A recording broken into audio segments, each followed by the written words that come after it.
করা যায় বলো তো? চলো মাছের মাথা দিয়ে বাঁধাকপি রান্না করা যাক। এইদিকে একটা কড়াই বাঁধাকপি সেদ্ধ করছি, আর একদিকে তেল গরম করা হয়ে গেছে। এদিকে মাছ আমার ভাজাও হয়ে গেছে, টমেটো কাটা হয়ে গেছে, আলু কাটা হয়ে গেছে। চলো রেসিপিটা তৈরি করি।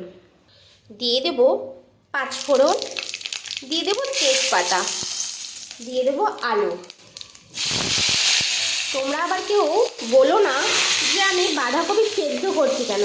আমি সেদ্ধ করছি না, বাঁধাকপিটা ভাপিয়ে নিচ্ছি। যে কোনো সিজনেই বাঁধাকপি আমি একটু ভাপিয়েই নিই। দেখো আমার আলু ভাজা হয়ে গেছে। এর মধ্যে দিয়ে দেবো একটু আদা বাটা। আদা বাটাটা দিয়ে দিলাম। তারপরে দিয়ে দেবো আমি টমেটো। ঠিক আছে,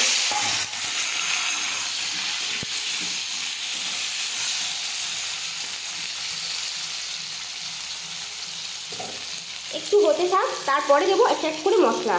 তো আমি এরপরে মশলার ঝাঁপি খুলে নিয়েছি, মশলা দিতে থাকবো। জানো তো আমার রান্না করতে খুব ভালো লাগে। এই রান্নার শখটা আমার মার থেকেই এসেছে।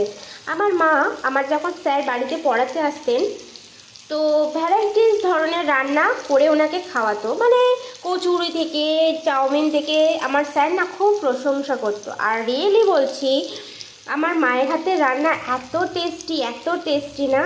না আমাদের বাড়িতে যখন পুজো পার্বণ হতো, তখন পাড়ার অনেক মানুষেরা আমাদের বাড়িতে মায়ের রান্না খেতে আসতো।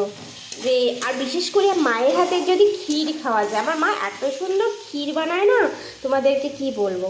আর আমারও সেইখান থেকেই ভালো লাগা যে আমার রান্না করা, ভ্যারাইটিস রকমের রান্না করা, মানে চাইনিজ বলো, যে কোনো ধরনের রান্না আমার খুবই ভালো পারি। আমি করি আর কি, নিজের প্রশংসা নিজে করবো না, খুব চেষ্টা করি।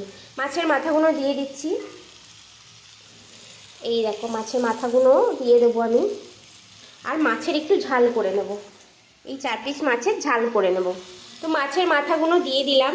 বাঁধাকপি রান্না করা না খুব ইজি ব্যাপার, খুব ইজি, এতটা ইজি। যে কোনো রান্না যারা পারবে না, মানে যারা রান্নার শখ আছে, তারা যে কোনো রান্না একটু বুদ্ধি খাটিয়ে না, রান্না একটু বুদ্ধি খাটিয়ে করলে সব রান্নাই করা যায়। ঠিক আছে, রান্নাটাও কিন্তু একটা ফ্যাশন।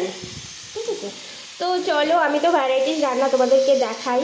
তোমরা কিন্তু কেউ কমেন্ট করো না, কমেন্ট করতে হবে। কমেন্ট না করলে আমি তোমাদেরকে চিনবো কী করে, তোমাদের রিপ্লাই কমেন্ট দেবো কী করে, তাই না বন্ধু?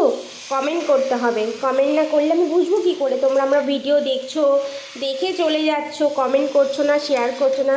প্লিজ ছোট্ট করে এই ছোট বন্ধুটাকে একটু শেয়ার করে দিও, কমেন্ট করে জানিও। ঠিক আছে, আমি তো নতুন, তোমরা যদি একটু